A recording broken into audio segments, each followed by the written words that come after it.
Bismillahirrahmanirrahim. Assalamualaikum warahmatullahi wabarakatuh. Alhamdulillahirabbil alamin. Wal 'aqibatu lil muttaqin wala udwana illa 'alal zalimin. Wa asyhadu an la ilaha illallah wahdahu la syarika lah. Wa asyhadu anna Muhammadan 'abduhu wa rasuluh. Allahumma salli wa sallim ala nabiyyina Muhammad wa ala alihi wa sahbihi wa man ihtada bihadihi wastanna bisunnatihi ila yaumiddin, amma ba'd. Jamaah rahimanillah wa iyyakum. Tadi pembahasan terakhir adalah beberapa faidah dari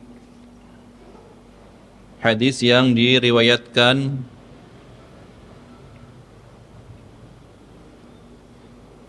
oleh Abu Ayyub Al-Ansari radhiyallahu anhu. Nabi mengatakan, janganlah kalian menghadap ke arah kiblat atau membelakangi kiblat ketika kalian dalam keadaan buang air besar ataupun air kecil. Akan tetapi hendaklah kalian menghadap ke arah timur atau ke arah barat. Ini Nabi SAW tujukan kepada penduduk Madinah.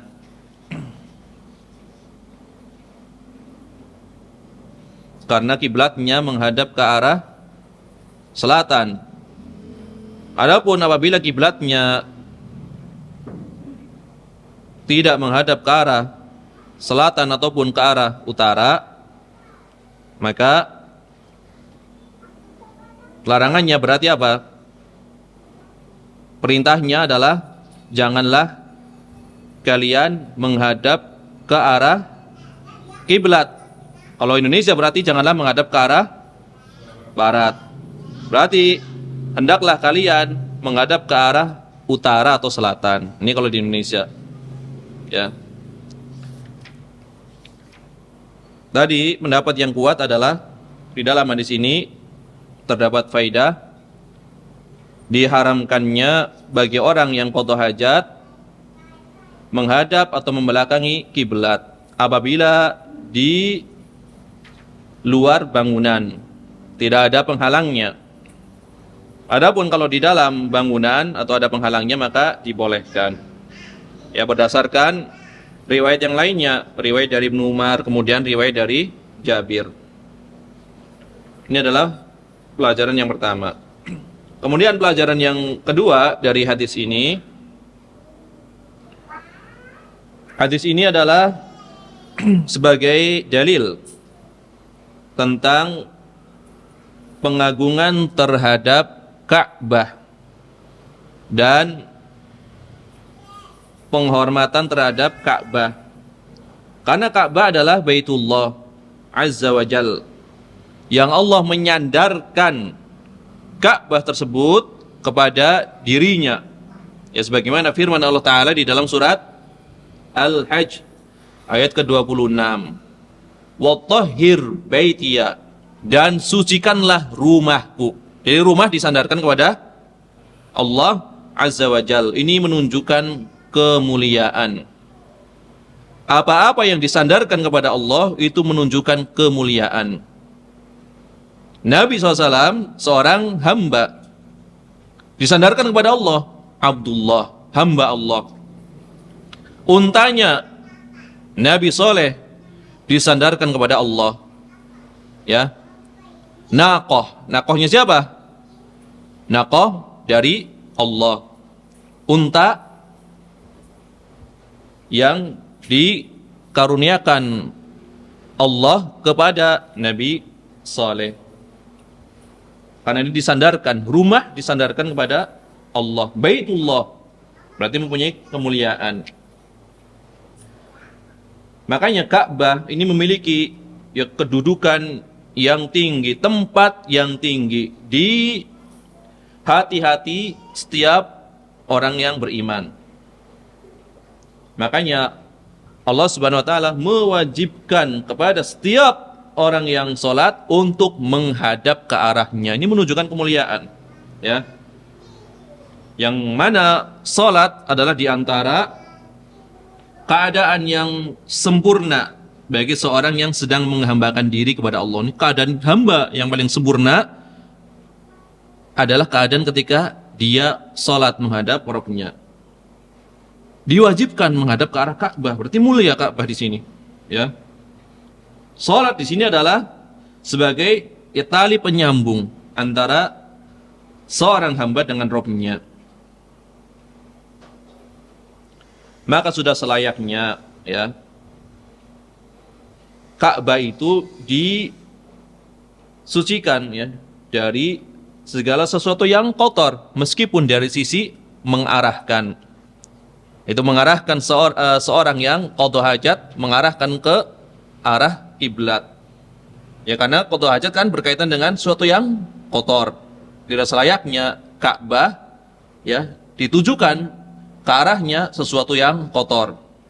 Ya, baik kotoran maupun air kencing, ya. Maka di sini adanya pengagungan dan pemuliaan terhadap Ka'bah. Ini salah satu faidah dari hadis ini adalah pengagungan dan penghormatan terhadap Ka'bah Baitullah. Jadi menghadap ke arah kiblat, menghadap ke arah Ka'bah itu jangan sampai, ya, disamakan dengan seperti pernyataan orang-orang kafir mengatakan, kenapa seorang muslim itu harus menghadapkan dirinya ketika sholat ke arah Ka'bah? Seakan-akan mereka menyembah Ka'bah. Bukan menyembah Ka'bah, bukan. Yang disembah adalah pemilik Ka'bah. Yang disembah adalah Rabb yang memiliki Ka'bah, bukan Ka'bahnya. Ka'bah hanya dijadikan sebagai apa? Sebagai arah saja, ya, di dalam beribadah untuk menyatukan seluruh kaum muslimin di seluruh dunia dari manapun, ya, arahnya semuanya menghadapkan diri mereka ke Ka'bah tersebut dalam rangka menyatukan, ya, dalam rangka menyatukan. Makanya ini luar biasa ayat di dalam surat Quraisy, ya. Ini luar biasa. Surat Quraisy. Ya, firman Allah Ta'ala, bismillahirrahmanirrahim, li'ilafi Quraisy ilafihim rihlatash syita'i was-saif falyabudu rabb hadzal bait alladzi at'amahum min ju'i wa amanahum min khauf. Di situ ada falyabudu rabb hadzal bait. Ini kan panjang. Hendaklah kalian menyembah Rabb pemilik rumah ini. Panjang banget. Kenapa nggak dikatakan hendaklah kalian menyembah Allah? Tentu tidak ada satupun kata di dalam Al-Quran kecuali mengandung faidah.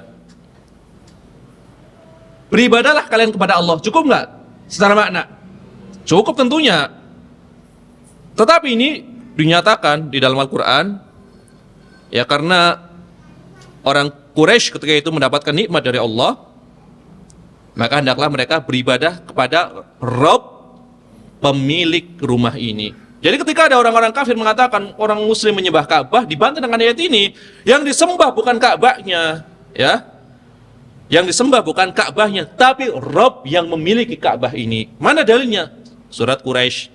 Falyabudu rabb hadzal bait. Ada faedahnya, panjang tapi ada faedahnya. Sembahlah Rabb pemilik rumah ini. Ya. Jelas, nggak bisa mengelak lagi orang-orang kufar kalau mau membantah. Jelas-jelas kita disuruh menyembah Rabb pemilik rumah ini, bukan rumah ini yang disembah. Kan gitu. Jadi selalu ada faedahnya dalam Al-Quran.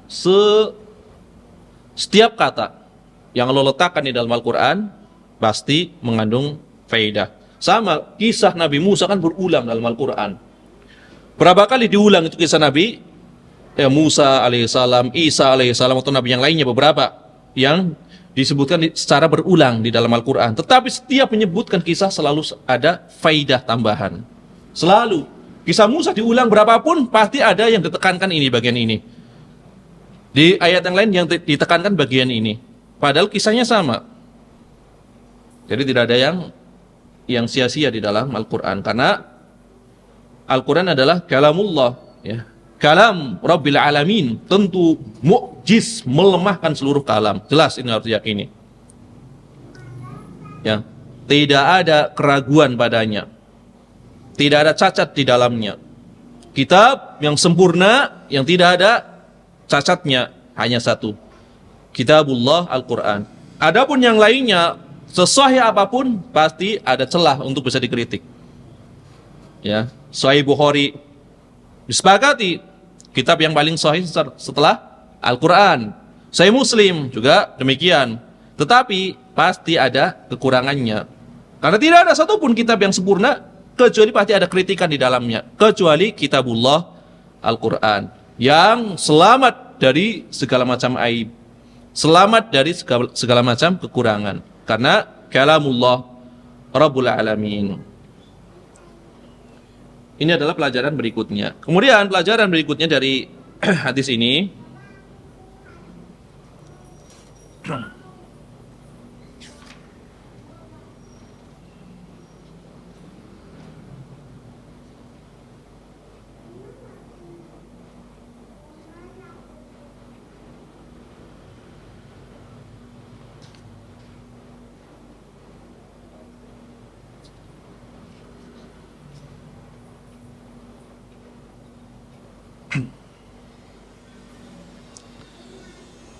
di sini ada pelajaran hikmatur Rasul sallallahu alaihi wasallam, hikmah dari Rasulullah sallallahu alaihi wasallam. Fa innahu idza dzakara baban mamnu'an arsyada ilal babi al-maftuh.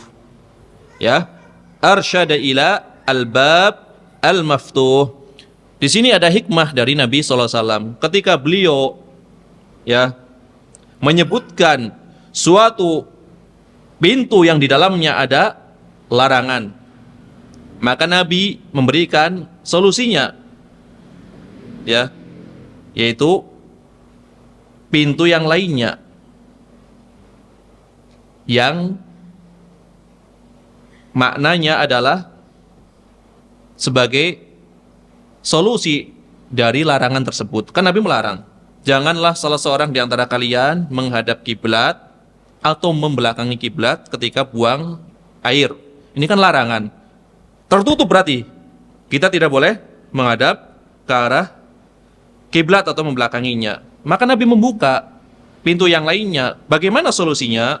Maka Nabi mengatakan, walakin syarriku au ghurribu. Akan tetapi menghadaplah ke timur atau menghadap ke barat bagi orang Madinah. Ya. Jadi ketika beliau menyebutkan suatu larangan, pasti nanti beliau menyebutkan kebalikannya, solusi dari larangan tersebut. Ya. Jadi tidak menutup, ya, tidak ditutup secara mutlak, ada solusinya.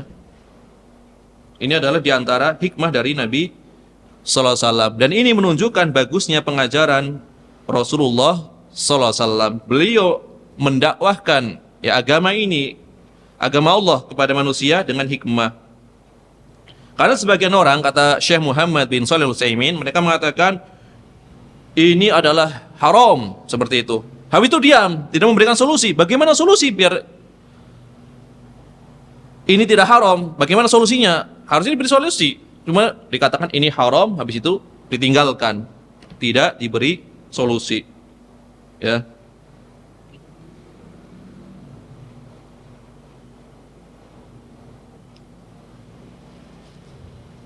Ini banyak contohnya dalam beberapa perkara dikatakan ini haram. Sudah, solusinya bagaimana? Ternyata masih ada solusinya. Sedangkan Nabi SAW ketika melarang sesuatu, pasti beliau memberikan solusi yang lainnya, yang menyebabkan hal tersebut tidaklah haram. Makanya terkadang dalam satu aktivitas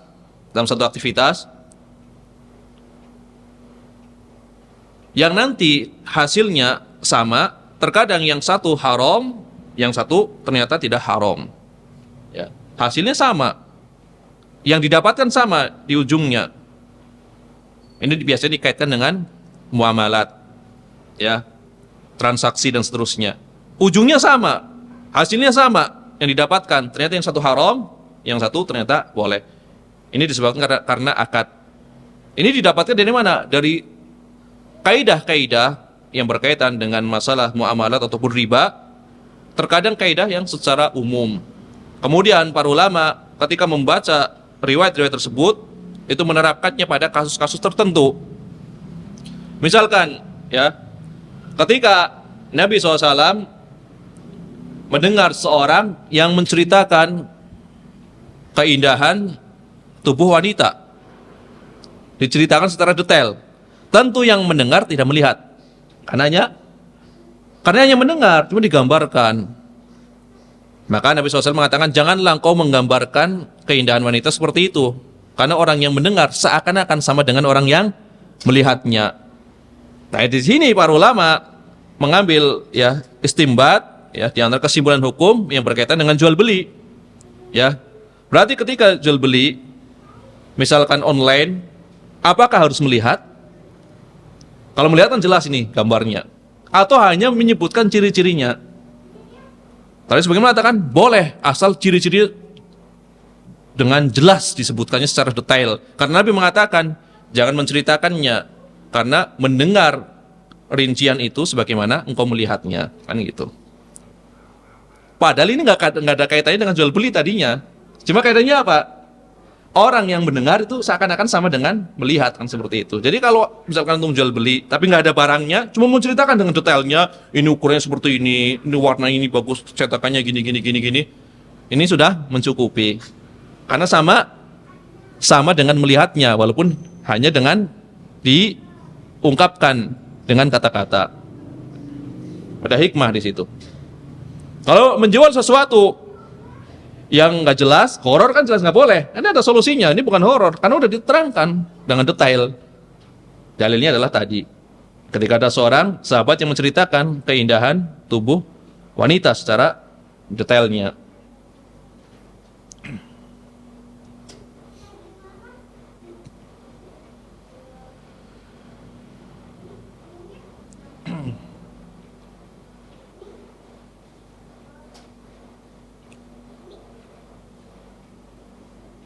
Ya barangkali itu saja pelajarannya. Kita lanjutkan hadis berikutnya. Itu berkaitan dengan wajibnya menutupi dirinya dari pandangan orang lain ketika qada hajat. Menutup dirinya dari pandangan orang lain ya ketika qada hajat. An Aisyah radhiyallahu anha anna Nabiyya sallallahu alaihi wasallam qala, dari Aisyah radhiyallahu anha bahwasanya Nabi sallallahu alaihi wasallam pernah bersabda, man atal ghaid, barang siapa yang mendatangi ghaid. Ghaid di sini apa artinya berarti? Tempatnya, karena bisa bermakna tempat, bisa bermakna kotorannya. Barang siapa mendatangi ghaid, itu tempat qada hajat, fal yastatir, hendaknya dia menutupi dirinya. Hendaklah dia menutupi dirinya. Rawahu Abu Dawud. Hadis ini diriwayatkan oleh Imam Abu Dawud. Ya. Imam Abu Dawud meriwayatkan hadis ini di dalam kitab Thaharah, bab al-istitar fil khala, menutup diri di dalam khala, di dalam tempat buang air ya, di tempat di kamar mandi atau di toilet ya. Bab menutup diri di dalam toilet ketika buang air. Nah, sini yang ditutup apanya nanti? Apakah menutup badannya atau menutup secara umum dia berada pada suatu ruangan? Tapi intinya menutup diri. Ya. Nanti di sini ada sedikit kekeliruan dari Al-Hafidz Ibnu Hajar ketika menisbatkan riwayat ini kepada Aisyah. Di dalam riwayat Imam Abu Dawud ini dari jalur Tsaur bin Yazid. Tsaur bin Yazid dari Al-Husain Al-Hubrani. ya. Hubron, bukan Habroni, pakai domah, ya. Dari Al-Husain Al-Hubroni. Dari Abu Sa'id Al-Hubroni, dari Abu Hurairah. Ini dari Abu Hurairah. Dari Nabi sallallahu alaihi wasallam. Yang hadisnya panjang, kemudian di dalamnya waman atal ghaid falyastatir. Barang siapa mendatangi ghaid, hendaklah dia menutupi dirinya. Fa in lam yajid illa an yajma'a kathiban min ramlin falyastadbirhu. Apabila dia tidak mendapati sesuatu yang digunakan untuk menutupi dirinya kecuali dengan mengumpulkan gundukan pasir, maka hendaklah dia membuat gundukan pasir dan dia berada di belakang gundukan tersebut, ya. Kemudian Nabi menjelaskan sebabnya, fa inna syaitan yal'abu bima qa'idi bani Adam. Karena sesungguhnya syaitan itu suka bermain-main pada bagian bawah tubuh anak Adam, pantatnya. Ini dalam riwayat ini. Man fa'ala faqad ahsana. Orang yang melakukan tersebut, yaitu yang mengumpulkan pasir, membuat gundukan pasir, maka dia telah berbuat baik. Waman la fala haraj. Adapun kalau dia tidak mau juga tidak mengapa. Ini redaksi lengkapnya seperti itu dari Abu Hurairah. Ya. Kemudian Imam Abu Daud setelah membawakan riwayat ini, beliau mengomentari, ya. Rawahu Abu Asim an Thawr qala Husain al-Himyari. Rawahu Abdul Malik ibn Sobah an Thawr faqala Abu Sa'id al-Khair qala Abu Daud Abu Sa'id al-Khair huwa min ashabin Nabi sallallahu alaihi wasallam. Menerangkan rangkaian sanad ya di dalam hadis ini. Kita sering membahas sanad. Apa itu sanad sih? Sering ngomong tapi belum dibahas gitu ya. Isnad, sanad itu sering kita dengar. Sanad itu apa sih? Kan sering dengar ya. Jangan-jangan nggak tahu apa itu sanad itu. Sanad itu secara bahasa itu adalah at-thariq, jalan atau jalur. Biasanya dikatakan sebagai rantai, jalan yang menghubungkan suatu hadis kepada matan hadis atau redaksi hadis. Itu namanya sanad atau isnad. Berarti di dalam sanad itu ada para perawi. Rawi itu yang meriwayatkan hadis. Jadi kalau dikatakan mana sanadnya, sebutkan rawinya, sebutkan jalan-jalannya yang menghubungkan hadis itu sampai kepada Rasulullah SAW, redaksi hadisnya. Itu namanya sanad. Jadi pembahasan hadis itu tidak keluar dari 3 perkara, kan gitu.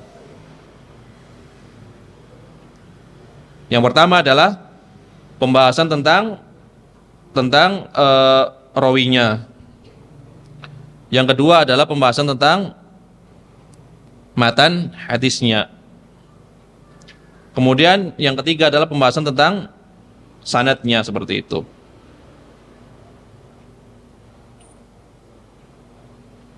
Jadi sanad adalah jalan yang menghubungkan suatu hadis kepada redaksi hadis. Di dalam sanad ada para perawi yang bersambung.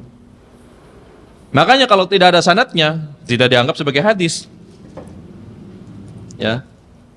Tidak dianggap sebagai hadis. Ketika sudah ada sanadnya, perlu diteliti. Apakah para perawinya rawi yang bisa diterima riwayatnya atau tidak?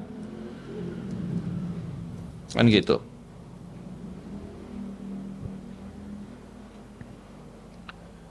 Tadi di sini Imam Abu Daud membawakan rangkaian sanadnya. Dari rangkaian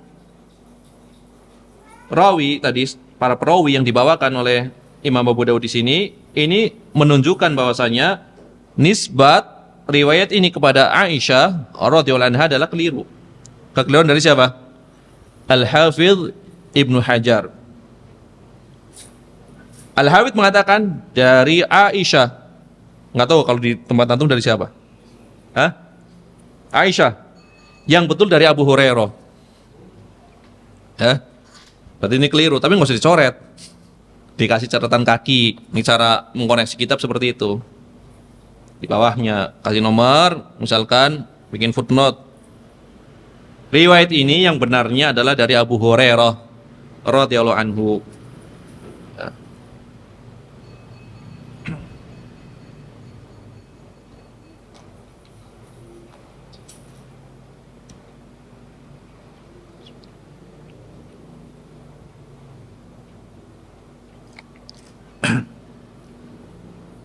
Kemudian sanad dari sini adalah dhaif, ya. Karena diriwayatkan dari Husain Al-Hubrani. Imam Az-Zahabi ini di dalam kitab Al-Mizan beliau mengatakan Husain Al-Himyari Al-Hubrani la yu'rafu fi zamani tabi'in. Husain Al-Himyari Al-Hubrani itu tidak dikenal ya di zaman tabi'in, ya. Kata Imam Az-Zahabi, kharraja lahu Abu Dawud wa Ibnu Majah. Tetapi hadisnya itu diriwayatkan oleh Imam Abu Dawud dan Imam Ibnu Majah. Hanya saja Imam Ibnu Hibban itu menyebutkannya di dalam kitab Ats-Tsiqat, para rawi yang terpercaya. Imam Ibnu Hibban punya kitab khusus yang membahas rawi-rawi yang terpercaya, kitab Ats-Tsiqat, rawi-rawi yang terpercaya. Kemudian Imam Abu Zur'ah mengomentari tadi, siapa namanya tadi? Husain Al-Himyari Al-Hubrani. Imam Abu Zur'ah mengatakan seperti ini. Syekhun, dia adalah syekh. Maknanya apa? Seorang rawi yang dhaif. Ya. Jadi jangan bangga disebut sebagai syekh. Syekh dalam ilmu hadis artinya rawinya dhaif. Ya. Makna syai' adalah laisa bihujjah, tidak bisa dijadikan sebagai hujjah. Hadisnya itu bisa boleh ditulis hanya sebagai mutaba'at. Apa itu mutaba'at?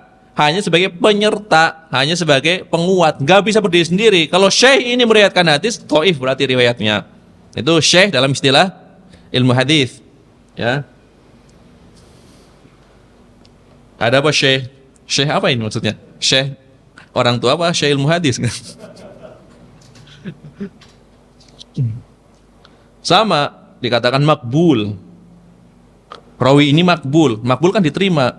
Ini menunjukkan kedhaifan rawi tersebut. Makbul kalau ada pendukung. Kalau nggak ada pendukung berarti nggak diterima riwayatnya. Ya.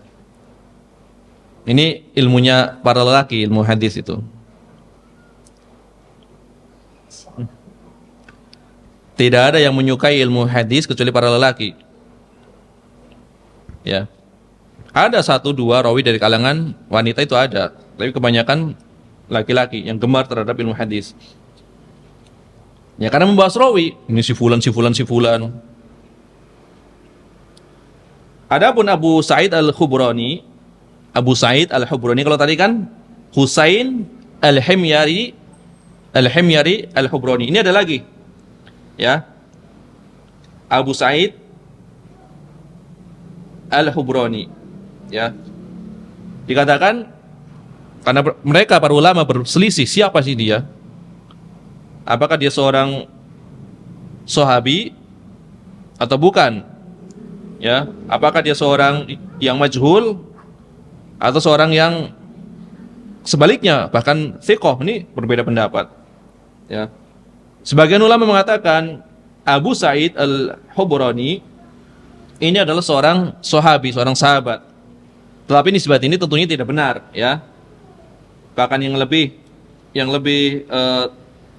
tepat adalah tadi dikatakan menurut Imam Ibnu Hajar adalah seorang yang majhul, tidak dikenal. Tetapi Imam Ibnu Hibban malah justru mengatakan seorang yang thiqah. Ini baru menilai rawinya sudah beda pendapat, ya kan? Dikiranya yang khilafiyah itu dalam masalah fikih saja, menilai rawi pun berbeda pendapat. Maka disebabkan perbedaan di dalam menilai seorang perawi, nanti ada perbedaan apakah hadisnya diterima atau tidak. Ya. Tetapi musonif, penulis kitab Bulughul Maram ini biasanya kan menyebutkan riwayat ini didhaifkan oleh Imam Fulan. Biasanya kan seperti itu kalau ada kedhaifan. Di sini Ibnu Hajar tidak menyebutkan, tidak seperti biasanya. Kenapa? Karena beliau menghasankan riwayat ini di dalam Fathul Bari. Di dalam Fathul Bari beliau menghasankan riwayat ini, Imam Ibnu Hajar, ya. Kemudian guru beliau sebelum Ibnu Hajar, Imam Ibnul Mulakin, juga menukil pensahihan riwayat ini dari siapa tadi? Imam Ibnu Hibban. Ini Imam Hibban memasukkan ke dalam orang-orang yang thiqat, ya, di dalam kitab As-Thiqat, orang-orang yang terpercaya, orang-orang yang thiqah. Demikian pula Imam Al-Hakim, ya. Imam Al-Hakim. Imam Al-Hakim, ayahnya beliau Al-Hakim di mana sih daerahnya? An-Naisaburi. Naisabur. Nisbatnya adalah An-Naisaburi. Khurasan. Karena ahli hadis itu semuanya dari Khurasan. 6 penulis kitab hadis itu yang orang Arab asli cuma 1. Imam Muslim. Walaupun tinggalnya nanti di Khurasan juga. Ya. Imam Muslim, Ibnul Hajjaj, ya, Al-Kushairi dari kabilah Kushair, ya. Kushair itu Hijaz, Mekah. Cuma beliau lahirnya di Naisabur. Jadi dari 6 orang penulis kitab hadis, hanya Imam Muslim yang orang Arab asli. Yang lainnya semuanya dari daerah Khurasan, Iran dan sekitarnya di situ. Termasuk diantaranya Imam Al-Hakim ini. Imam Al-Hakim, ayahnya Imam Al-Hakim pernah melihat Imam Muslim. Kan beda masanya. Jauh dengan Imam Muslim kan. Imam Al-Hakim, penulis Al-Mustadrak, jauh.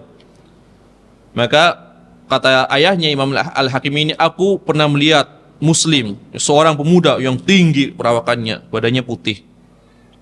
Dan dia senantiasa membawa apa? Perlengkapan, tulis gitu kan.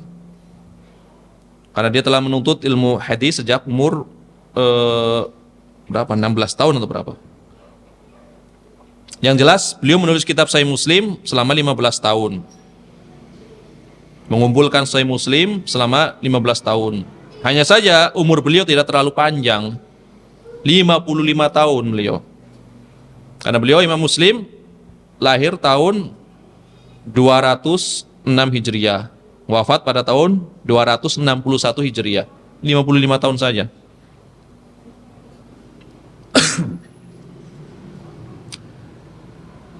Berarti di dalam hadis ini ada perselisihan. Sebagian mendhaifkan, sebagian menghasankan.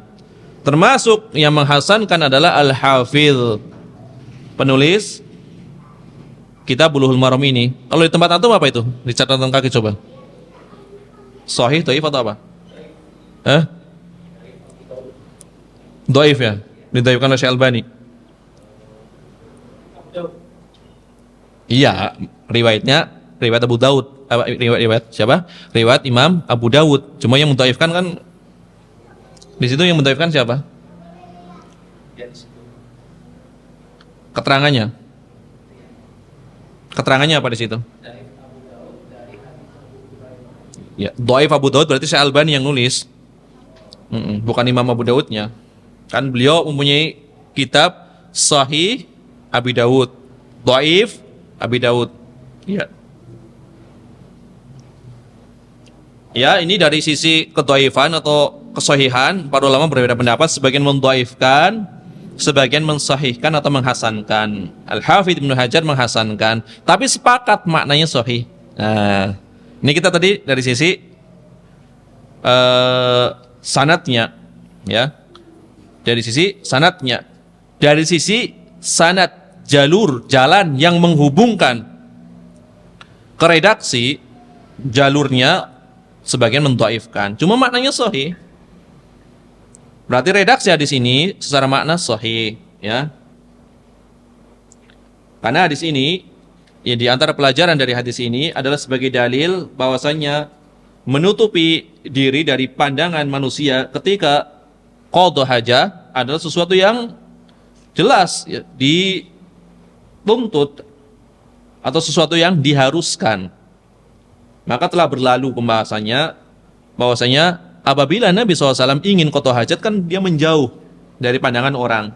Kemudian beliau apa? Membawa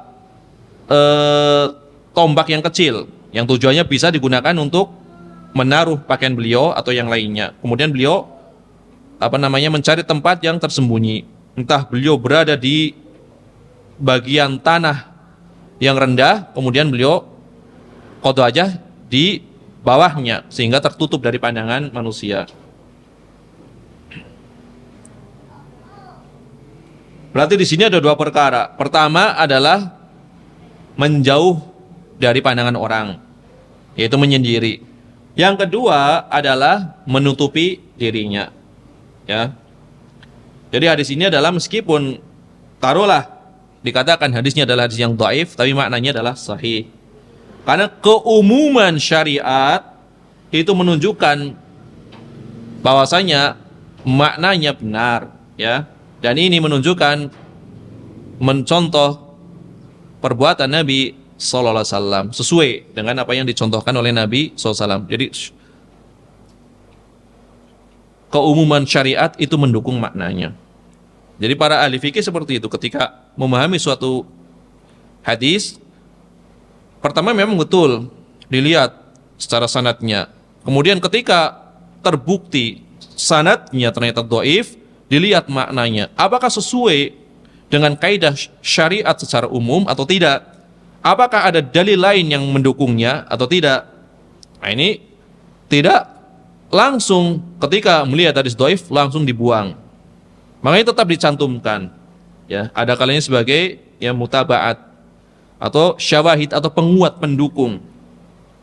Pendukung dari dalil-dalil yang lain. Semakin banyak riwayatnya, itu semakin bagus untuk menguatkan.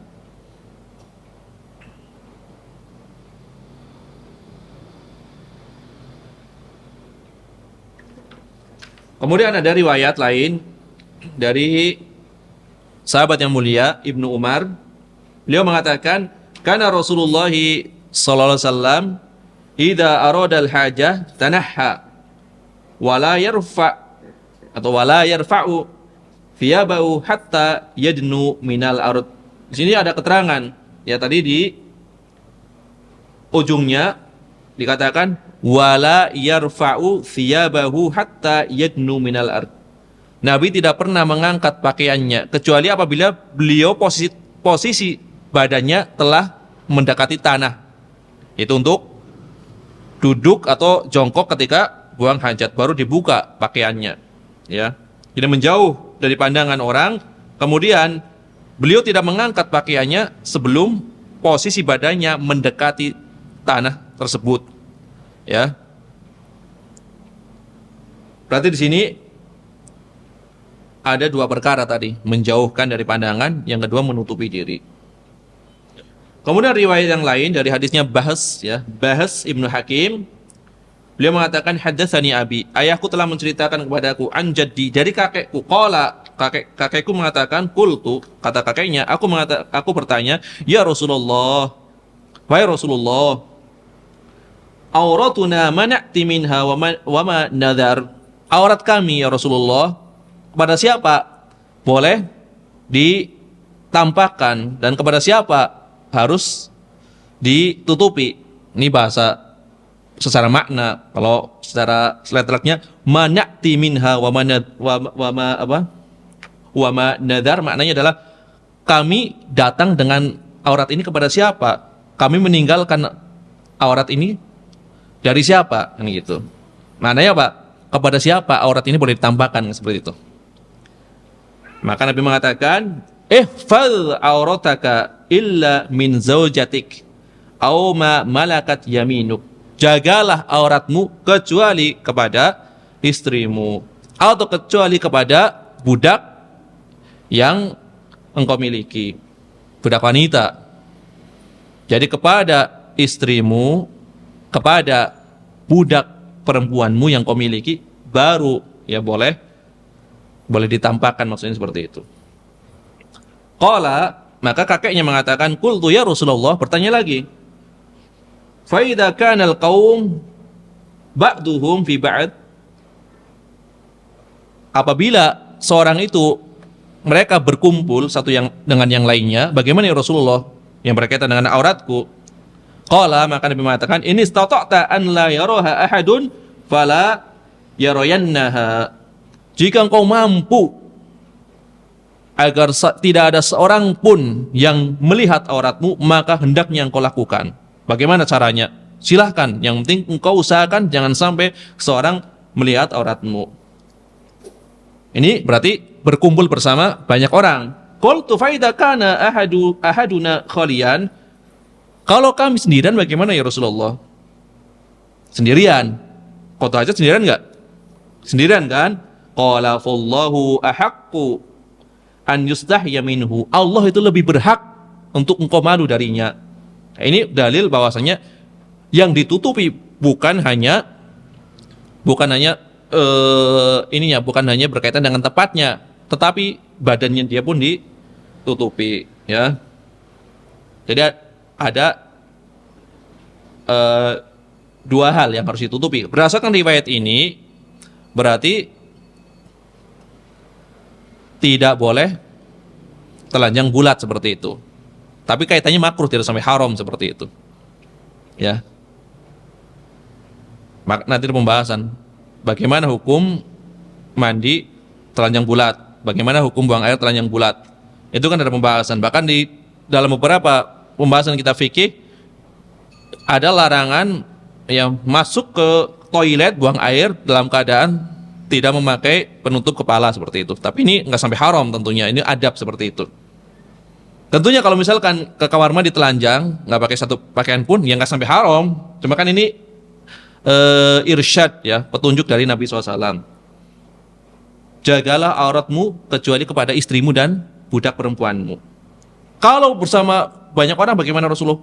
Usahakan jangan sampai kelihatan. Aurat laki-laki kan gampang, antara pusar dan lutut itu kan. Kalau bersama orang sebisa mungkin jaga. Kalau sendirian bagaimana ya Rasulullah? Sendirian kan gak ada yang lihat.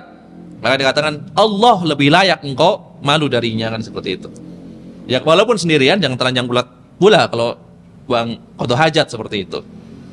Ya, tetap memakai baju misalkan. Bahkan sebagian tadi mengatakan apa? Hendaknya memakai penutup kepala seperti itu. Tapi ini sebagai adab saja, tidak menunjukkan hukumnya haram, ya, tidak menunjukkan hukumnya haram. Wallahu a'lam. Ya, hadis berikutnya, ini kan udah ma'ruf, nggak usah banyak-banyak pelajarannya.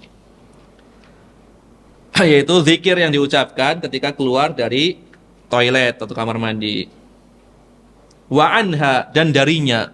Berarti dari Aisyah, padahal tadi salah. Karena ini kayak gitu maksudnya kan. Ibnu Hajar karena menganggap tadi dari Aisyah, maka setelahnya dan darinya dari Aisyah pula, padahal bukan dari Aisyah. Kan dari Abu Hurairah tadi diterangkan riwayatnya. Ibnu Hajar mengatakan dari Aisyah, ternyata yang benar dari Abu Hurairah. Beliau membawakan riwayat menurut beliau dari Aisyah pula, maka beliau tidak menyebut namanya. Wa anha, dan darinya, nyanya kembali ke Aisyah. Kalau ini baru benar dari Aisyah. Ya, beliau menyambung dan darinya gitu, nyaknya ke Aisyah. Ternyata tadi harusnya Abu Hurairah, ya. Jadi dua sahabat yang berbeda gitu. Karena dianggapnya sama, beliau nggak, biasanya kalau para ulama hadis ketika membawakan hadis yang berurutan dari sahabat yang sama, itu nggak pakai nama, pakai domir doang. Dari Abu Hurairah, habis itu darinya dan darinya dan darinya. Kalau ganti sahabat baru disebut nama. Ini wa anha, ha kembali ke Aisyah. Harusnya wa anhu. Bukan wa anhu juga. Kan sahabat baru. Harusnya nama langsung. Nama langsung. Ya. Berarti yang benar adalah ini dari Aisyah langsung, ya, bukan wa anha. Dari Aisyah, radhiyallahu anha, anna Nabiyya sallallahu alaihi wasallam kana idza kharaja minal ghaid qala, ini ghaid lagi. Bahwasanya Nabi SAW apabila beliau keluar dari ghaid, dari tempat di sini, dari tempat qada hajat, qala, beliau mengucapkan ghufranak, ya, ghufranaka, ya Allah kami memohon ampunanmu. Ini ada kalimat yang dibuang, ya. Di dalam bahasa Arab banyak kalimat yang dibuang, yang nggak disebutkan, tapi kandungannya ada. Kalau diterjemahkan secara literal apa ghufranaka? Apa adanya? Apa adanya doang? Ampunanmu, itu doang. Apa maksudnya ampunanmu? Kan gitu. Maksudnya aku meminta atau kami meminta, kami memohon ampunan darimu. Itu maksudnya. Jadi apabila Nabi SAW keluar dari tempat qada hajat, beliau mengucapkan, ya Allah kami memohon ampunanmu, ghufranaka. Akhrajahul khamsah. Hadis ini diriwayatkan oleh 5 orang imam. Siapa 5 orang imam? Nggak usah ngeliat. Biar 5 orang imam. Imam Ahmad bin Hambal dan 4 penulis sunan. Iya. Kan gitu gampang. 7 Imam Ahmad, 2 sahih sunan. Riwayat yang 6 selain Imam Ahmad bin Hambal. Riwayat yang 5 selain Bukhari Muslim. Itu. Riwayat yang 4 selain 3 yang pertama. Riwayat yang 3 4 sunan kecuali yang terakhir Ibnu Majah. Harus hafal, ini kan Bulughul Maram, ini udah 1 tahun belum hafal, gimana nih? 1 tahun harus udah hafal ini, riwayat 7, riwayat 5, udah nggak perlu lihat lagi berarti kan?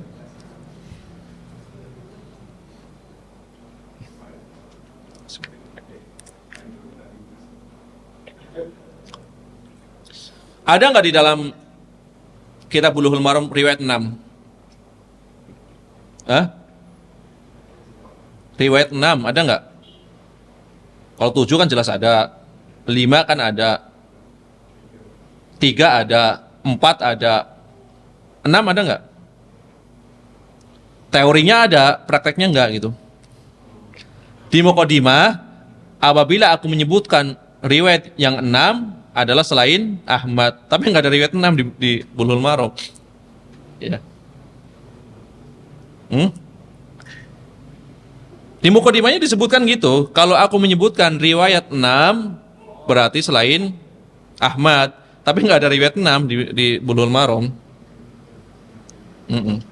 Adanya riwayat 7. Berarti ini syarat apa? Nulis Muqaddimah dulu apa nulis hadisnya dulu? Nulis Muqaddimah dulu. Rencananya mau seperti itu. Kemudian Imam Ibnu Hajar juga mengatakan, kadang-kadang aku mengatakan riwayat kadang-kadang aku mengatakan apa? Kan riwayat imam yang 5 ya.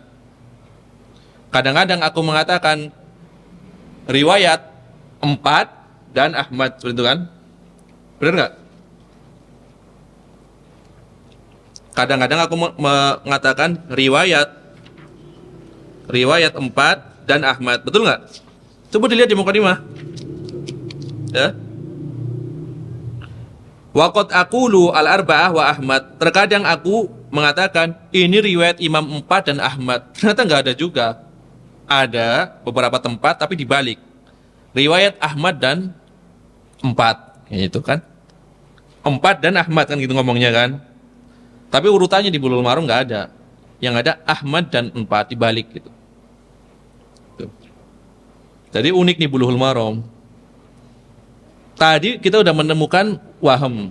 Harusnya dari Abu Hurairah, ternyata harusnya dari Abu Hurairah. Harusnya dari Aisyah, betul ya. Harusnya dari Abu Hurairah, tetapi disebutkan dari Aisyah. Nah.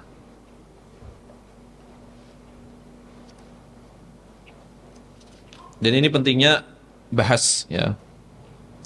Ketika bahas dibedah, ketahuan beberapa riwayat yang keliru. Ini diriwayatkan oleh 5 orang imam. Berarti Imam Ahmad bin Hambal dan 4 pemilik sunan. Ingat ini. Wasahahahu Abu Hatim. Ini dibawakan pensahihan. Ini disahihkan oleh Imam Abu Hatim Ar-Razi wal Hakim, dan disahihkan oleh Imam Hakim. Ya. Imam Abu Dawud meriwayatkan hadis ini di dalam kitab Thaharah.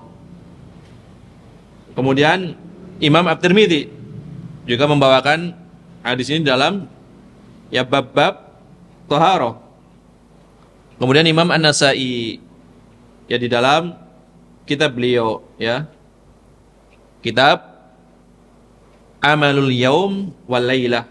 Ini riwayat Ibnu Sunni. Kan ada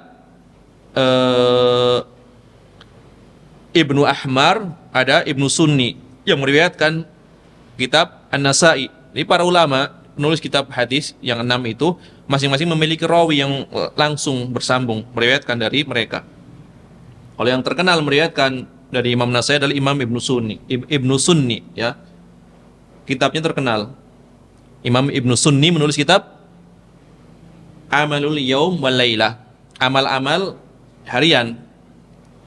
Amal-amal harian, siang maupun malam. Kemudian riwayat ini juga masuk bagian dari Sunan Al-Kubro, Sunan Nasa'i Al-Kubro, yang hadisnya belasan ribu. Sunan Nasa'i kan ada 2, As-Sunan As-Sughra. Ini yang sering dibawakan oleh Al-Hafidh Ibnu Hajar. Yang masuk dalam Kutubus Sittah itu Sunan Sughra, Imam An-Nasa'i. Tetapi terkadang Ibnu Hajar membawakan Nasa'i dari Sunan Al-Kubro, ya, dari Sunan Al-Kubro, yang hadisnya belasan ribu. Kalau yang Sughra 5 ribuan. 5 ribuan. Bukhari berapa hadisnya kurang lebih secara globalnya? 7.000 berulang, 7.000 lebih berulang. Sebagian kan mengatakan kalau tidak berulang 4 ribuan kan gitu. Ternyata dikritik oleh Al-Hafidz Ibnu Hajar. Ibnu Hajar mengatakan riwayat Imam Al-Bukhari kalau tidak berulang itu sekitar 1000 berapa? Nggak nyampe 1.500 Imam Bukhari. Ternyata 4.000 itu pun masih berulang menurut Imam Ibnu Hajar Al-Asqalani. Jadi hadisnya itu dipotong di bagian-bagian yang mana? Padahal satu hadis. Iya, walaupun mungkin dari beberapa jalur yang berbeda, tapi itu satu riwayat dari satu sahabat. Ya. Jadi 1.000 sekian, nggak sampai 1.500 itu. 1.300-an sekian. Hampir sama dengan hadis yang ada di Bulughul Maram. Itu Bukhari. Kalau tidak berulang. Kalau berulang, tadi 7.000. Karena dibagi-bagi. Satu hadis yang panjang dipotong di berbagai tempat, di berbagai bab. Ini Imam Al-Bukhari. Sedangkan Imam Muslim riwayatnya tidak berulang. Ya, hadisnya tidak berulang kalau Imam Muslim. Walaupun riwayatnya sama tapi bukan berulang. Hanya mendukung saja seperti itu. Kalau ini memang dari jalur yang sama cuma diulang oleh Imam Al-Bukhari gitu loh. Kalau Imam Muslim sifatnya mengumpulkan jalur-jalur, bukan berulang riwayatnya. Bukan dari rawi yang sama, bukan. Itu. Makanya ini, ketika antum sering kan mendengar hadis tentang malaikat Jibril yang mengajarkan Islam, ya kan? Di Bukhari nggak kayak gitu lafaznya, pakai makna. Urutannya kan kalau di Jibril jelas, secara detail bala kan. Jibril menjelma dulu sebagai seorang laki-laki yang memakai pakaian yang sangat putih, kemudian duduk di hadapan Nabi dan menempelkan lutut dengan lutut, terus bertanya. Ini lengkap kalau di Imam Muslim. Bukhari nggak kayak gini. Ya Muhammad, akhbirni anil Islam. Di riwayat yang lain, mal Islam, mal iman, mal ihsan. Atau dibalik dulu, mal iman. Secara makna. Banyak riwayatnya seperti ini dari berbagai jalur. Cuma riwayat yang paling lengkap, riwayat Imam Muslim. Maka bukan Bukhari Muslim. Rawahu Muslim saja. Yang berkaitan dengan firqah yang muncul di akhir zaman sahabat, firqah Qadariyah. Qadariyah yang lama, yang telah musnah karena telah ditahdzir oleh oleh sahabat yang mulia Ibnu Umar. Lenyap firqah itu. Kemudian muncul lagi Qadariyah yang baru. Kalau yang lama adalah Qadariyah dari Ma'bad al-Juhani. Seorang yang pertama kali membahas takdir, maksudnya mengingkari. Ya. Orang yang pertama kali mengingkari takdir. Dari segala sesuatu itu tidak ditakdirkan. Kejadian tidak ditakdirkan, langsung otomatis. Nah, ini pendapatnya Ma'bad al-Juhani. Dari sinilah ya, kita mendapatkan hadis Jibril yang lengkap. Disebabkan karena munculnya Ma'bad al-Juhani. Padahal poin yang ingin ditekankan oleh Ibnu Umar ketika meriwayatkan hadis ini adalah poinnya berkaitan dengan rukun iman, yaitu iman kepada qada dan qadar, ya, iman kepada qadar, takdir. Ternyata hadis ini dibawakan secara lengkap. Kisahnya Jibril ketika menjelma menjadi sosok ya laki-laki memakai pakaian yang sangat putih, kemudian bertanya tentang Islam, bertanya tentang iman, bertanya tentang ihsan, bertanya tentang kapan terjadi kiamat. Nabi tidak menjawab, maksudnya tidak mengetahui, kemudian kabarkan kepadaku tanda-tandanya. Di riwayat Bukhari tidak seperti itu, lebih ringkas secara makna. Imam Muslim juga nggak ketinggalan, riwayat yang lengkap diletakkan di atas, yang semakna diletakkan di bawahnya. Ada kalanya riwayat tersebut sebagai mutaba'ah saja, ada kalanya sebagai asal. Jadi ada riwayat asal pokok, ada riwayat tambahan. Ketika riwayat tambahan dibuang itu nggak mempengaruhi riwayat aslinya gitu. Tapi kalau riwayat aslinya harus jadi rawi khusus yang telah ditentukan oleh Imam Muslim dengan standar beliau tentunya. Kalau di bawahnya standarnya ada kedhaifan, misalkan kesahihannya kurang, nggak masalah karena bukan sebagai rawi utama. Jadi seperti itu Imam Muslim. Rawinya dibagi-bagi, tingkatan yang paling sahih, tingkatan di bawahnya. Yang ketiga belum sempat beliau masukkan karena keburu wafat. Beliau rencananya di Muqaddimah akan menerangkan rawi dari 3 tabaqat. 3 tingkatan kekuatan rawi. Ya, tapi karena umur beliau yang pendek baru 2 ya tabaqat. Dan itu pun beliau telah berusaha meringkas kitabnya tanpa menyebutkan bab. Padahal secara urutan secara bab, tapi beliau nggak nulis bab, hanya nulis kitab. Nah, nggak ada babnya. Riwayatnya padahal ada semua. Kitab, hadis, kitab, hadis, kitab, hadis. Bilang kitab bab, nggak ada babnya. Ya. Di Muqaddimah ada beberapa hadis. Nah, ini disinilah nanti para ulama yang meneliti Sahih Muslim, mereka tidak membuang riwayat, cuma nomornya beda. Ini menurut antum nomornya 2 nomor atau 1 nomor? Kan seperti itu. Ya kadang asalnya nggak ada nomornya. Bagi dia, enggak, ini udah 1 paket, tadi 1 nomor. Enggak, ini tetap dihitung riwayat. Gitu. Jadi hadisnya tetap utuh, tinggal nomornya. Makanya kalau misalkan kita merujuk nomor berapa Imam Muslim, ada 2 nomor. Kalau yang populer sekarang itu ada 2 nomor. Nomor dalam kurung, nomor di luar kurung. Jadi kalau antum misalkan baca kitab, suatu kitab itu, riwayat Imam Muslim, nomor sekian, itu maksudnya nomor dalam kurung. Bukan nomor di luar kurung. Nah, nanti ada beberapa riwayat yang dilewati. Bukan nggak dianggap riwayatnya, cuma nggak masuk penomoran hadis yang asal, hanya sebagai pendukung. Jadi begitu ngelihat di kitab nomor sekian, itu nomor dalam kurung. Kalau antum nyarinya di luar kurung, nggak akan ketemu nanti. Di mana hadisnya? Ini. Iya, Muslim. Kalau dulu sebagian ya para pengkaji hadis di Indonesia itu nomorin sendiri, karena cetakan lama kan nggak pakai nomor, dinomorin sendiri, dinomorin sendiri, ya, dinomorin sendiri. Hadis ini diriwayatkan oleh 5 orang imam, ya. Kemudian imam yang lainnya juga meriwayatkan, yaitu Imam Ibnu Hibban, kemudian Imam Al-Hakim. Semuanya dari jalan Israil bin Yunus, dari Yusuf, ya, Ibni Abi Burdah, dari ayahnya, yaitu Abu Burdah. Kemudian Abu Burdah mengatakan,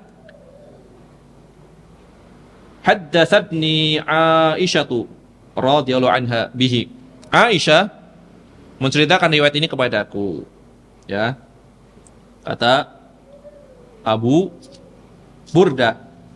Dan sanad dari sini kata para ulama adalah Hasan. Ya, karena Yusuf bin Abi Burdah, anaknya Abu Burdah ini sebagian ulama mensikohkan.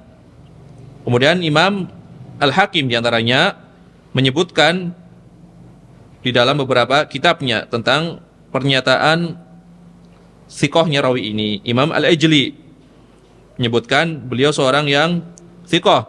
Imam Al-Hakim juga mengatakan beliau orang yang sikoh. Kemudian Imam Ibnu Hibban menyebutkan di dalam kitab beliau. Apa kitab yang khusus sebelum hadis ini tadi? Kitabnya Ibnu Hibban yang membahas orang-orang sikoh, as-siqat. Nah, lama-lama hafal nanti insyaallah. Kemudian Imam Az-Zahabi juga menyebutkan di dalam kitab beliau Al-Kashif, beliau adalah seorang yang thiqah, kata Imam Az-Zahabi. Adapun Imam Ibnu Hajar, penulis Bulughul Maram, beliau menyebutkan di dalam kitab Taqrib, At-Taqrib, kata Ibnu Hajar, makbul. Apa itu makbul? Seorang yang riwayatnya diterima apabila tidak menyendiri. Itu makbul. Makbul secara bahasa diterima secara bahasa, tapi dalam ilmu hadis makbul ini kalau berdiri sendiri nggak diterima riwayatnya. Itu makbul. Imam Ibnu Hajar mengatakan makbul ya. Di dalam kitab Taqrib. Taqrib itu ringkasan dari ringkasan. Ya. Ringkasan dari ringkasan sebelumnya. Sebelumnya dari ringkas jadi ringkas lagi. Di satu jilid nih, kitab Taqrib. Taqribut Tahdzib. Nama-nama rawi sebutin. Yang belajar jurusan hadis biasanya pegangan itu, yang paling ringkas. Kalau kitab aslinya, berjilid. Kitab Al-Kamal, karya Imam Abdul Ghani Al-Maqdisi, Al-Kamal fi Asma'ir Rijal. Luar biasa. Ditertibkan oleh Al-Mizzi, Tahdzibul Kamal, lebih tertib. Diringkas oleh Al-Hafidz Ibnu Hajar, Tahdzibut Tahdzib. Masih belum ringkas lagi oleh Ibnu Hajar lagi, Taqribut Tahdzib. Ini tadi At-Taqrib. Seperti itu kebiasaan para ulama, ringkas, syarah, ringkas, syarah. Ketika kepanjangan diringkas, makin diringkas. Ketika ringkas susah dipahami, dipanjangin lagi, dijelaskan gitu. Nah, itu udah kebiasaan para ulama. Tergantung kebutuhan. Ini butuh untuk diringkas, ini butuh untuk dijelaskan lagi, kan gitu. Kalau terlalu ringkas, butuh penjelasan. Begitu panjang lebar, bingung mana ini kesimpulannya, diringkas lagi. Ya. Ya, kita lihat cikal bakal kitab fikih Syafi'i kan dari kitabnya Imam Al-Muzani yang satu jilid.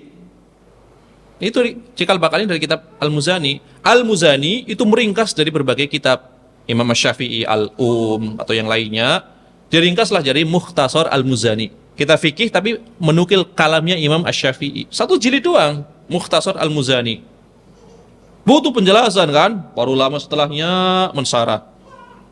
Di antaranya adalah gurunya Imam Al-Ghazali, Imam Abul Ma'ali Al-Juwaini. Disarah dengan panjang lebar. Nihayatul Matlab fi Dirayatil Madhab, panjang. Imam Al-Mawardi mensarah pula dengan nama kitab Al-Hawil Kabir. Nah, ini Nihayatul Matlab, ini perbandingan madhab, walaupun belum semua perbandingan madhab, ya Syafi'iyah dengan sebagian madhab yang lainnya, tapi panjang lebar. Semangat menuntut ilmu ketika itu mulai berkurang. Di zaman beliau Al-Imam Al-Ghazali, kan beliau guru dari Imam Al-Ghazali, maka muridnya ini yang cerdas ini, Abu Hamid Al-Ghazali, ini berinisiatif, ini harus diringkas nih kitab guru saya. Diringkaslah menjadi kitab Al-Basit. Ini kitab Al-Basit nih. Masih kepanjangan Al-Basit. Diringkas lagi menjadi kitab Al-Wasit. Kurang lebih 5 jilid Al-Wasit.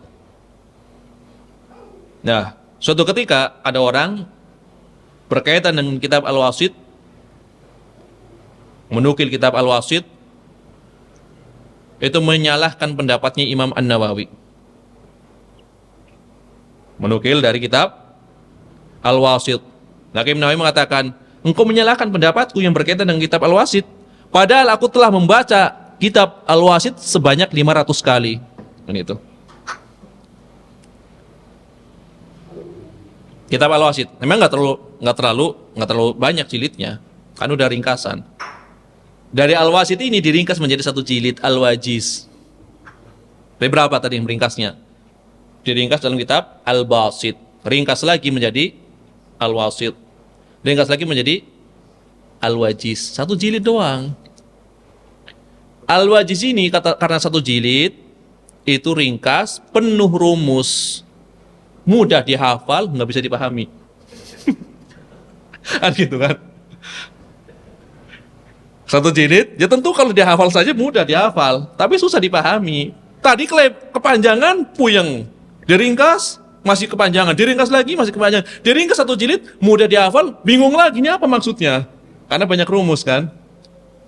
Akhirnya tampil ulama setelahnya, mensyarah kitab Al-Wajiz. Yaitu Al-Imam Ar-Rafi'i. Disarah menjadi Al-Aziz Syarhul Wajiz. Disebutkan. Ini Ghazali ngomong ini, sebutkan ini. Penjabarannya qaul qadim Syafi'i ini, qaul jadidnya ini. Ini membawakan qaul qadim, qaul jadid. Dua qaul berarti kan sarahnya kan? Panjang lebar lagi Al-Aziz. Atau ulama lebih senang menyebutnya kitab Fathul Aziz. Ya. Fathul Aziz. Biar Al-Aziz itu nisbatnya kan ke nama Allah ya. Nah, Fathul Aziz, bagaimana Fathul Bari. Fathul Aziz panjang lebar. Isinya bukan satu pendapat, dua qaul qadim, qaul jadid. Yang baca bingung lagi, ini yang roji yang mana? Syafi'iyah, kita lagi ngomong Syafi'iyah kan? Ini yang roji yang mana nih di kalangan Syafi'iyah? Qaul jadid atau qaul qadim? Kan gitu. Karena bingung, diringkaslah kitab ini Al-Aziz oleh Imam An-Nawawi dengan nama kitab Raudhatut Thalibin. Di bawah satu pendapat ini yang roji. Imam Nawawi merojikan, meringkas kitab Al-Aziz menjadi kitab Raudhatut Thalibin. Nah gitu. Jadi satu kaul, satu pendapat. Kemudian kitabnya Imam Al-Ghazali tadi yang satu jilid Al-Wajiz ini juga diringkas dari Al-Wajiz, kemudian dari beberapa kitab yang lainnya. Dijadikanlah satu kitab fikih yang lebih mudah, lebih sederhana. Dari Al-Wajiz menjadi kitab Al-Muharrar karya Imam Ar-Rafi'i. Al-Muharrar nih karya Imam Ar-Rafi'i. Tetapi di situ masih ada sebagian pendapat yang masih perlu ditarjih di Al-Muharrar. Maka Al-Muharrar diringkas oleh Imam An-Nawawi dengan nama Minhajut Thalibin ya. Pak Januar punya itu Minhajut Thalibin. Ya, kitab Minhajut Thalibin antum punya kan? Minhajut Thalibin. Nah, sejak ada kitab Minhajut Thalibin yang satu jilid ini, maka dari situlah mulai awal baru pendapat muktamad di dalam mazhab Syafi'i. Kemudian Minhajut Thalibin ini disarah lebih dari 300 ulama yang mensarah kitab itu. Setelah Imam An-Nawawi. Tapi sarahnya yang paling utama itu 4 doang. Ya. Yang pertama adalah Kanzur Raghibin karya Jalaluddin Al-Mahalli, penulis kitab Tafsir Jalalain. Jalaluddin Al-Mahalli. Kanzur Raghibin.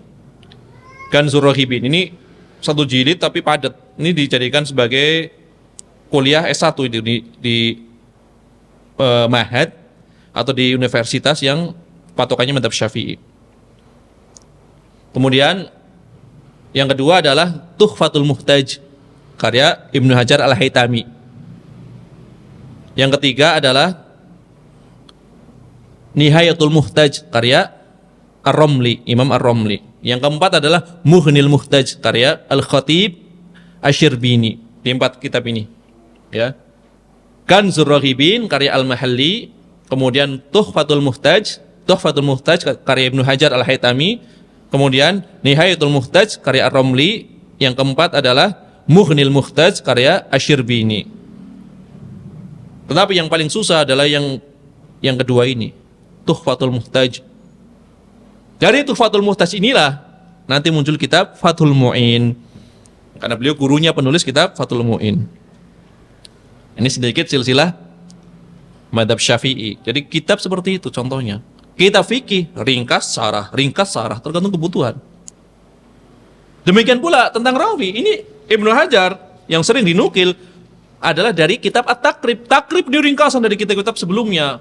Jadi pembahasan biografi rawi tapi secara ringkas. Ini thiqah, ini majhul, dengan sedikit komentar. Bukan komentar yang panjang lebar. Kalau komentar panjang lebar berarti nukil dari ulama sebelumnya. Abu Hatim berkata, ini berkata, dan seterusnya. Tetapi yang ringkas ini dijadikan pegangan oleh sebagian para penuntut ilmu yang belajar ilmu hadis. Satu jilid saja. Waktu itu ada seorang ikhwan yang bawain. Ini segini mungkin nih tebelnya ini. Tapi tulisannya kecil-kecil kan, gede-gede tulisannya. Tebel segini. Daftar rawi. Ya. Di sini ada seorang rawi yang bernama Israil. Israil sebenarnya nama yang bagus. Ya. Israil sebenarnya nama yang bagus. Coba kalau pakai nama Israil. Hah? Dikiranya dia pendukung Israel kan gitu. Kan nama nabi. Ya, Israil itu nama nabi. Nabi siapa Israil? Yaqub alaihissalam. Tuh. Nama bagus berarti. Ya. Ada nggak sekarang yang pakai nama Israil ini? Namanya siapa? Israil. Ya, nama Nabi itu Nabi Yaqub, nama lainnya Israil alaihi salam.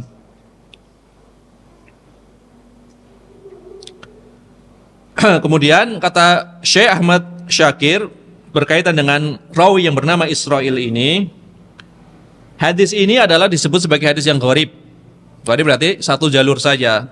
Disebabkan karena Israil ini menyendiri di dalam riwayat. Hanya saja wa Israilu thiqatun hujjatun. Dia seorang yang thiqah, seorang yang bisa dijadikan sebagai hujjah. Ya. Yang mensahihkan riwayat darinya dari Israil ini adalah Imam Abu Hatim Ar-Razi dan Imam Al-Hakim. Ini disebutkan oleh Imam Ibnu Hajar di dalam kitab At-Taqrib. Ya. Kitab At-Taqrib. Asalnya dari kitab Hambali, ujungnya adalah ulama Syafi'iyah. Takrib ini cikal bakalnya di kitab Hambali. Kitabnya Abdul Ghani Al-Maqdisi, kitab Al-Kamal. Kita mengetahui, mungkin sering mendengarkan Al-Imam Abdul Ghani Al-Hafidh Abdul Ghani Al-Maqdisi. Sering mendengar. Kitabnya apa yang terkenal? Satu doang yang antum masih tahu kitabnya. Umdatul Ahkam. Yang jumlah hadisnya berapa? 413 kurang lebih ya, 400-an lah. Tidak nyampe 450. Itu hadis ahkam yang ringkas, yang paling populer. Yang di dalamnya hanya ada riwayat Bukhari Muslim. Kebanyakannya, walaupun dalam beberapa hadis ada yang cuma Muslim saja. Tapi di mukadimah beliau mensyaratkan hanya yang diriwayatkan oleh Bukhari Muslim. Tapi pada kenyataannya sebagian ada yang Muslim menyendiri dan seterusnya. Karena kalau tidak dibawakan nanti ada makna yang hilang kan seperti itu. Tapi nggak keluar dari Bukhari Muslim. Ini Abdul Ghani Al-Maqdisi. Seakan-akan karyanya hanya itu saja yang populer. Padahal beliau punya kitab yang lainnya yang sangat tebal. Ada kitab beliau yang lebih dari 100 jilid juga ada. Cuma yang nyampe buku saku. Yang nyampe kepada kita adalah buku sakunya. Buku sakunya saja disyarah oleh ulama-ulama besar. Sebelum ada Bulughul Maram, kitab Ahkam yang jadi kajian kitab beliau. Kitab Umdatul Ahkam. Imam Ibnu Hajar belum lahir. Ketika belum lahir, kajian kitab Ahkam adalah kitab Umdatul Ahkam. Maka yang mensyarah, sebagaimana Bulughul Maram disyarah oleh lintas madhab, Umdatul Ahkam pun disyarah oleh lintas madhab. Mulai dari ulama ya Malikiyah, kemudian Syafi'iyah, terakhir baru Hanabilah. Di antara yang paling terkenal adalah kitab Imam Ibnu Daqiqil tentunya. Syarhul Umdah, beliau nggak memberi judul. Yang memberi judul adalah penyalinnya. Ihkamul Ahkam, Syarhu Umdatul Ahkam. Imla, dikte. Mendiktekan kepada seorang Al-Wazir, bahkan Al-Qadi Ibnul Athir Al-Halabi. Aku meminta kepada Al-Imam Al-Hafidh Taqiyuddin Ibnu Daqiqil Id untuk mensyarah hadis Umdah, mensyarah hadis Al-Umdah, dikte, tetapi penuh dengan ilmu usul. Jadi syarah hadis tetapi pendekatannya adalah usuli, gaya usuli. Itu sangat susah dipahami. Makanya perlu dikaji lagi. Dan sekarang ada kajiannya kitab ini terbaru dari Masjidil Haram, masih baru pertemuan keberapa? 20-an itu kurang lebih, 21 gitu, dari Syekh Hasan Al-Bukhari. Bagus sekali. Bagi yang tahu bahasa Arab, menyimak ini sangat bermanfaat. Ya. Syarah Ihkamil Ahkam, Syarah Umdatul Ahkam. Syarah Ihkamil Ahkam, Syarah Umdatul Ahkam. Syarah lagi. Saking bagusnya syarah ini, maka Imam As-Sun'ani menulis hasyiah, catatan kaki, untuk mengomentari syarahnya. Dikasih nama Al-Uddah. Hasyiah namanya Al-Uddah ala Ihkamil Ahkam. Dan ini bagus. Majelisnya baru dibuka beberapa sebelum Ramadan kemarin. Ya, dan telah diupload. Setiap kajian itu diupload. Tapi tertib. Muridnya membacakan Ihkamul Ahkam, setelah dibacakan nanti dikomentari. Bagus, memperkaya riwayat itu. Dan ini kalau ingin syarah hadis digabung dengan ilmu usul fiqh, luar biasa nanti hasilnya. Tentunya yang mengetahui bahasa Arab. Kalau nggak mesti bahasa Arab ngomong apa kan itu.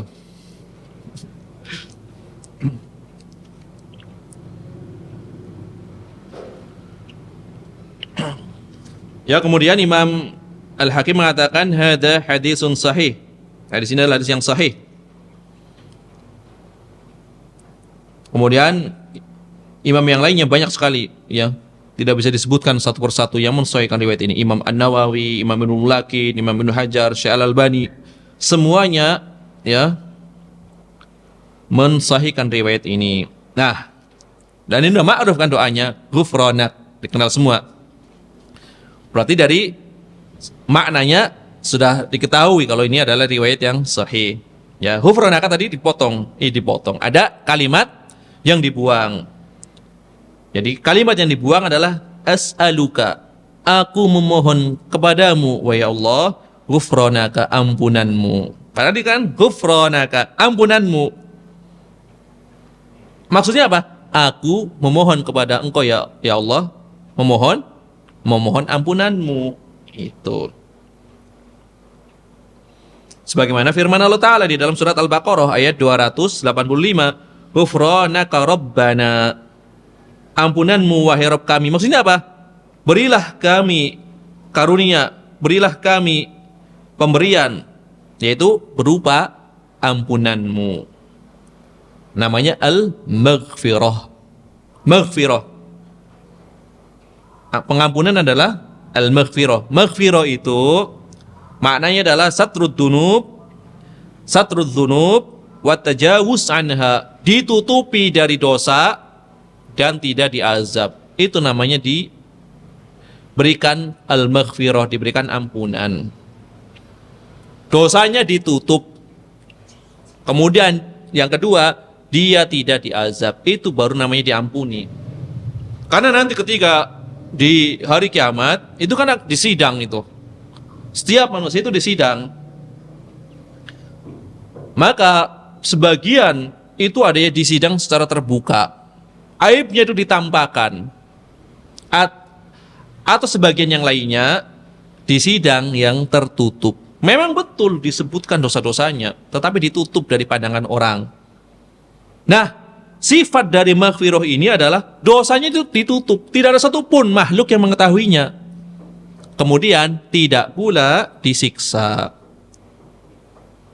Ya, ditutup dan tidak disisa, itu baru namanya diampuni. Kalau masih ditambahkan kepada manusia berarti belum diampuni.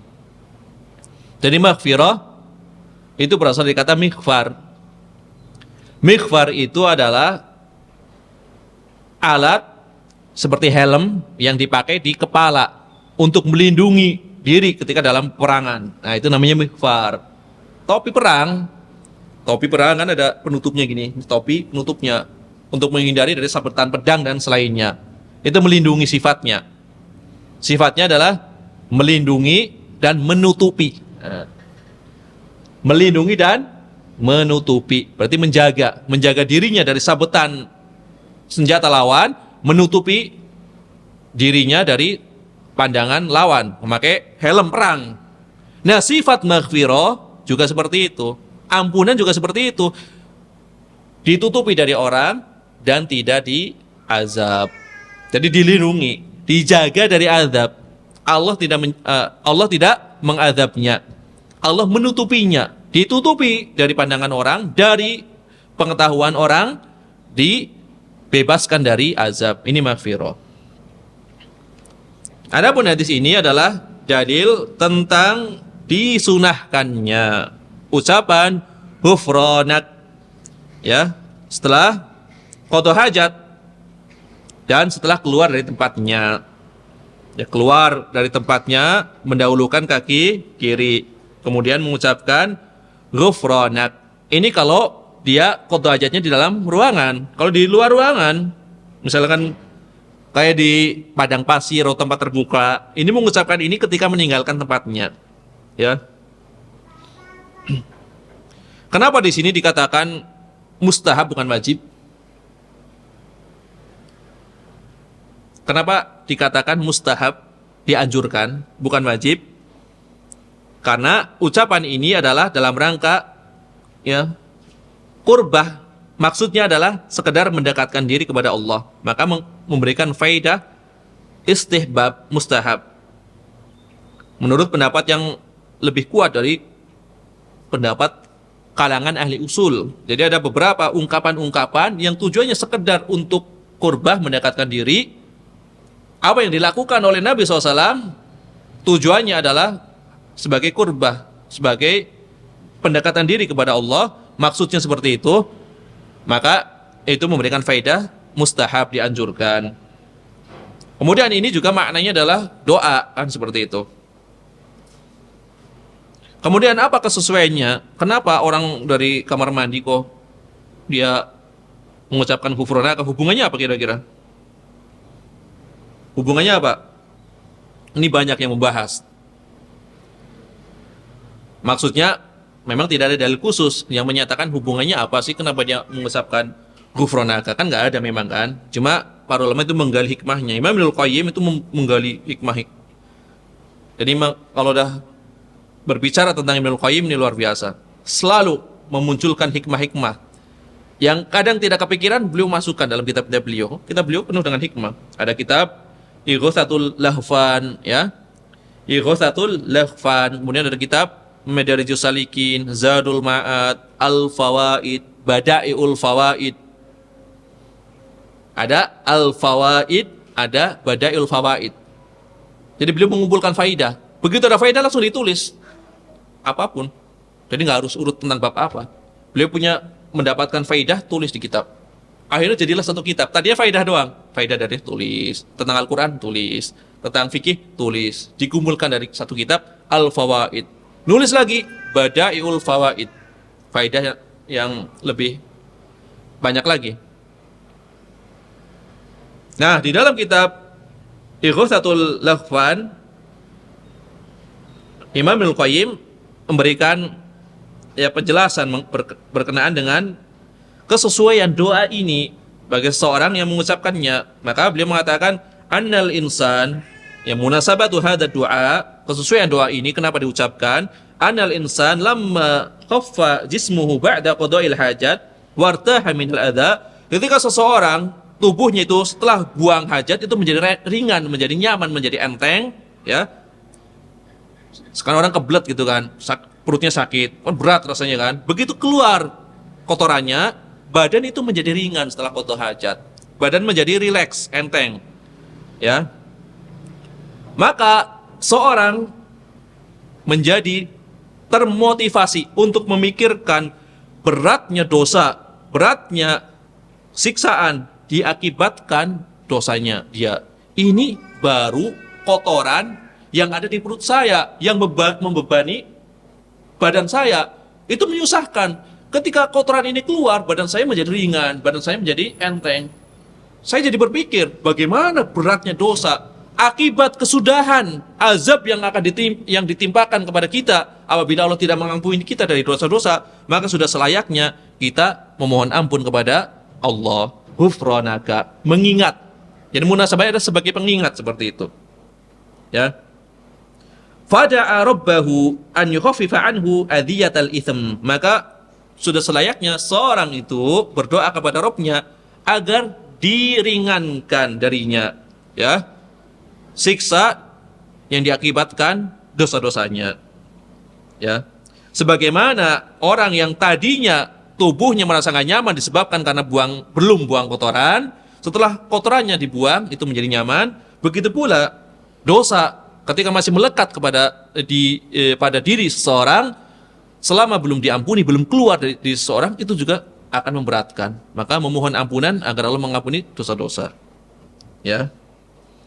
Wadzunub, ya. Dan dosa itu memberatkan hati, kata Ibnul Qayyim, dan bisa menyakiti seseorang, menjadikan seseorang tidak nyaman. Orang yang punya dosa, apabila dia orang yang beriman, tentu tidak nyaman keadaannya. Kan seperti itu. Maka di sini kata Imam Ibnul Qayyim, wa hada ma'nan, ya, munasibun min babi tadzakkuri syai' bisyai'. Jadi babnya apa? Mengaitkan sesuatu dengan sesuatu yang lainnya. Memikirkan, tadzakkur di sini, mengingat-ingat. Memikirkan hikmah sesuatu dikaitkan dengan yang lainnya. Ya. Ini adalah pernyataan yang dinukilkan dari Imam Ibnul Qayyim Al-Jauziyah. Jadi gitu. Jadi kalau ditanya dalilnya memang nggak ada dalil khusus, cuma Imam Ibnul Qayyim memikirkan seperti itu. Ulama seperti itu, ya. Dari qadha hajat saja, ini qadha hajat kan, buang hajat saja bisa memberikan faidah seorang itu berusaha mensucikan dirinya dari dosa. Ya kan? Ternyata dosa itu memberatkan jiwa, kan gitu. Sebagaimana kotoran memberatkan badan. Ketika kotoran telah keluar, maka badan menjadi nyaman. Ketika dosa telah dihapuskan, maka seseorang mendapatkan ketenangan tentunya. Maka bagaimana dosa itu diampuni? Memohon ampun kepada Rabbnya. Nah, ini hikmah, ya. Jadi jangan dikatakan sufi nanti repot nih. Ibnul Qayyim ini.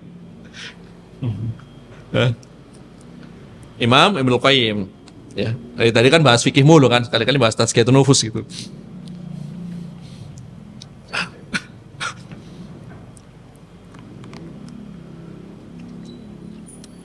Kita sering menyebut Imam Ibnul Qayyim Al-Jauziyah.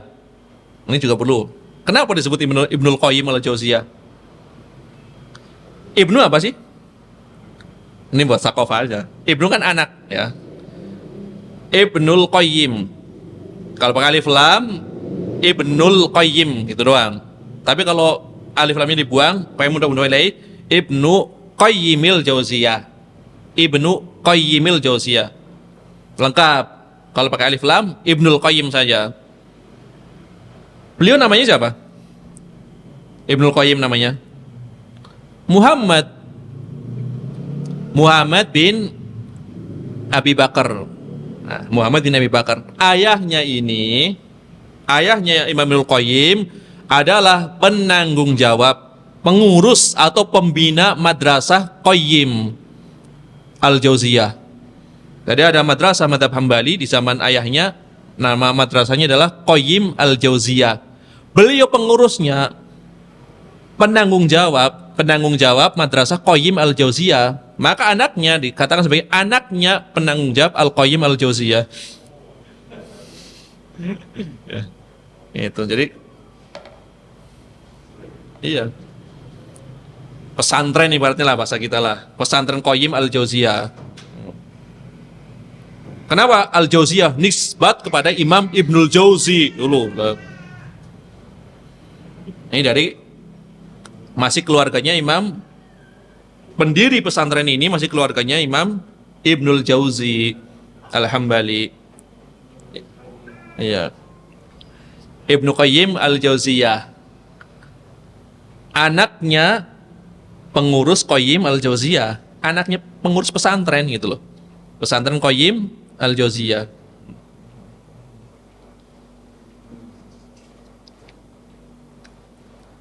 Kemudian Imam Al-Baghawi. Imam Al-Baghawi, siapa Imam Al-Baghawi ini? Dinukilan ini.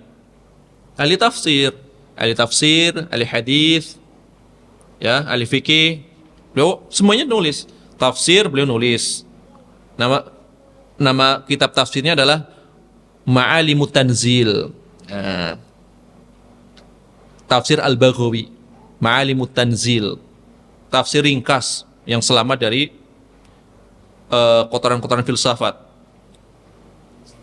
Selamat dari takwil. Makanya Imam Ibnu Taimiyah ketika ditanya, tafsir Al-Baghawi, tafsir Al-Qurtubi, tafsir Az-Zamakhsyari, sebutin tafsir. Mana yang paling selamat? Yang paling selamat adalah tafsir Al-Baghawi. Yang paling selamat adalah tafsir Al-Baghawi ringkas. Seorang ulama Syafi'iyah. Beliau punya kitab fikih, khusus fikih Syafi'i. Beliau juga mempunyai kitab hadis, syarah hadis panjang. Nama kitabnya adalah Syarhus Sunnah. Bukan Syarhus Sunnah kitab akidah, bukan, kitab hadis. Hadis disarah sedikit. Ya. Cuma model syarah penjelasan beliau tidak sama dengan model penjelasan syarah ulama mutakhirin. Jadi hadis satu paragraf hadis lagi, satu paragraf hadis lagi. Terkadang itu. Sarannya kayak catatan kecil saja. Ya, tapi panjang. Kalau ya udah diterjemahkan juga. Ya. Syarhus Sunnah udah diterjemahkan berapa jilid itu. Baghawi nisbat kepada Bakhsyur. Baghawi Bakhsyur. Nggak nyambung kan? Nggak nyambung. Shin jadi ghain. Ada beberapa nisbatnya nggak nyambung memang, nggak sesuai dengan kias lughah. Roy Rozi nggak nyambung. Ya. Bakhsyur Baghawi. Bukan Bakhsyuri kan itu. Entar lagi ada Bajuri atau Al-Bajuri dipakai di ya. Ya Al-Imam Al-Bajuri atau Al-Imam Al-Bajuri itu ulama besar Syafi'iyah yang menulis hasyiah Al-Bajuri atau Bajuri ala Syarhi Al-Ghazi, Syarh Takrib. Kitab Takrib itu kitab Abu Suja. Ulama besar. Imam Al-Baghawi menyebutkan ka'annahu ra'a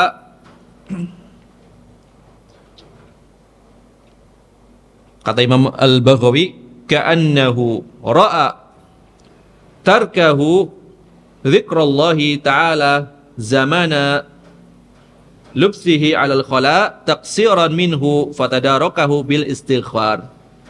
Karena dia menyangka bahwasanya ketika dia berada di dalam khala tersebut itu kan lumayan ada beberapa saat dia meninggalkan zikrullah ketika dia berada di dalam kamar mandi. Karena ketika berada di kamar mandi kan tidak boleh mengucapkan zikrullah.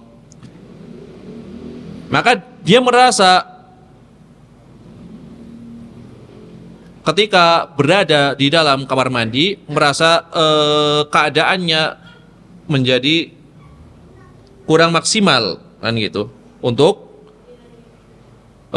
mengingat Allah, karena di dalam kamar mandi kan masih boleh berzikir tetapi dalam hati kan itu kan.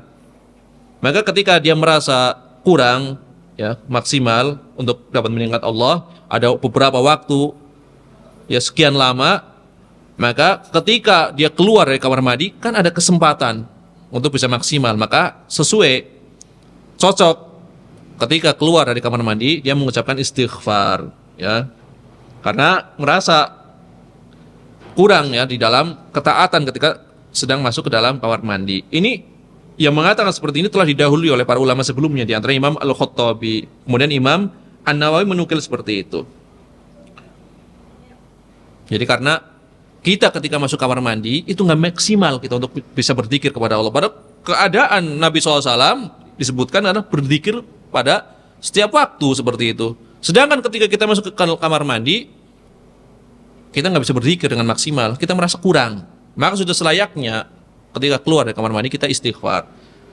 Ini lagi-lagi munasabat ini diambil dari hikmah saja, bukan dari dalil. Ini kita bawakan, maksudnya para ulama menggalinya seperti itu. Membawakan munasabat kecocokan, ya, kecocokan. Merasa kurang, tidak maksimal kita tidak bisa berzikir, ya.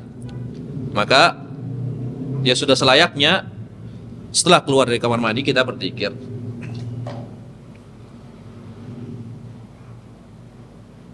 Kemudian ya pelajaran yang terakhir, ini udah jam segini, berapa?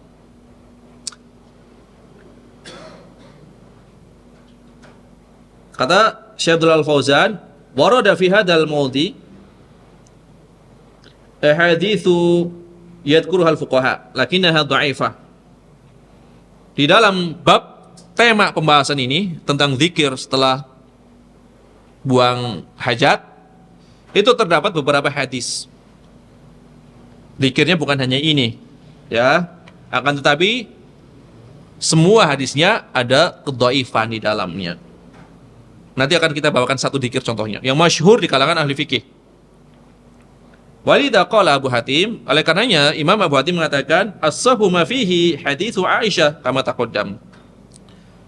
Pernyataan Imam Abu Hatim ini telah dinukil sebenarnya oleh para ulama yang mengatakan riwayat yang paling sahih yang berkaitan dengan zikir setelah qada hajat adalah riwayat dari Aisyah ini, yaitu ghufranaka. Berarti ada riwayat yang lainnya, di antara riwayat dari Anas bin Malik.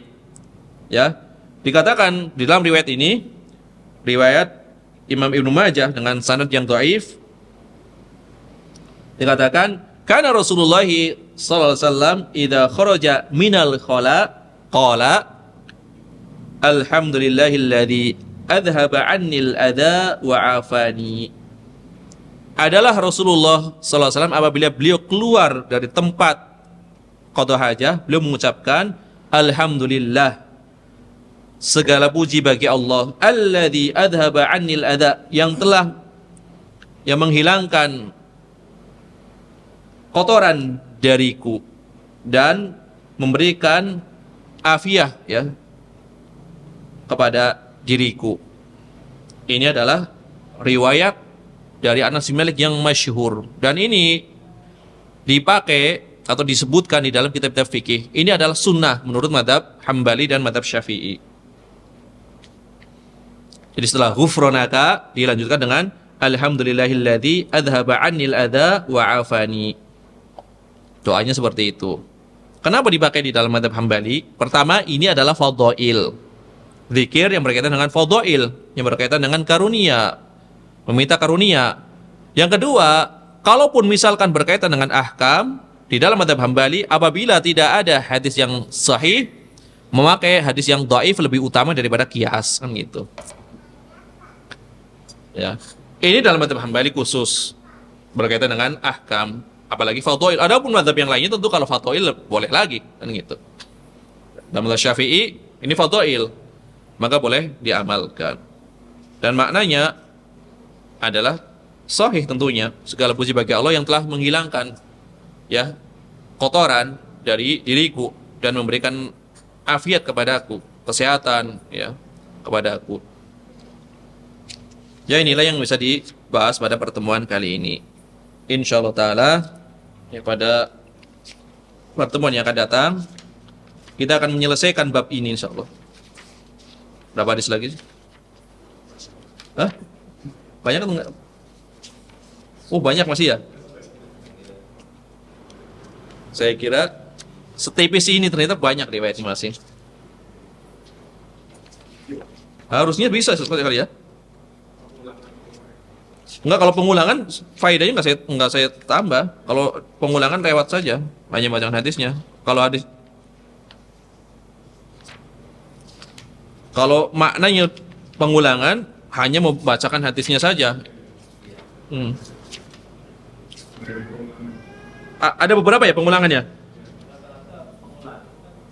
Iya. Berarti baca hadisnya aja insya Allah. Insya Allah Ta'ala. Oh iya, itu pengulangan. Paling pembahasan sedikit ya, rawinya saja. Heeh. Ya memang lama kalau pembahasan hadis. Kalau pembahasan fikih ini kotoh aja 2 pertemuan selesai. Karena nggak disarah hadisnya. Rincian dalil selesai. Nah ini kan membahas. Tapi alhamdulillah ada faedahnya. Ketika Ibnu Hajar keliru kita jadi tahu. Ngasih catatan kaki, ya kan? Kayak tadi dari Abu Hurairah ditulis dari Aisyah. Kan bisa lumayan faedah, bisa menerangkan. Oh ini artinya dari Abu Hurairah. Jadi bukan hanya faedah fikih, faedah riwayat, kemudian kekeliruan, itu kan penting. Kalau dikumpulkan nanti banyak faedah itu. Ini keliru di bab ini, Ibnu Hajar. Banyak ternyata. Ya. Maksudnya menjelaskan kekeliruan di sini bukan dalam rangka merendahkan, bukan, tapi menolong kebenaran dengan kebenaran kan gitu. Kita menukil saja, ya. Justru ini menunjukkan betapa perhatiannya para ulama ya terhadap hadis riwayat, ya. Jadi bukan dalam rangka merendahkan, bukan, itu jauh. Beliau alim, ya, al-hafiz, dikatakan sebagai hafidud dunya, hafidnya dunya, masyrik dan maghrib, hafidnya timur dan barat, ya. Rahimahullahu taala. Ya subhanakallahumma bihamdika asyhadu an la ilaha illa anta astaghfiruka wa atubu ilaik. Walhamdulillahirabbil alamin. Wassalamualaikum warahmatullahi wabarakatuh.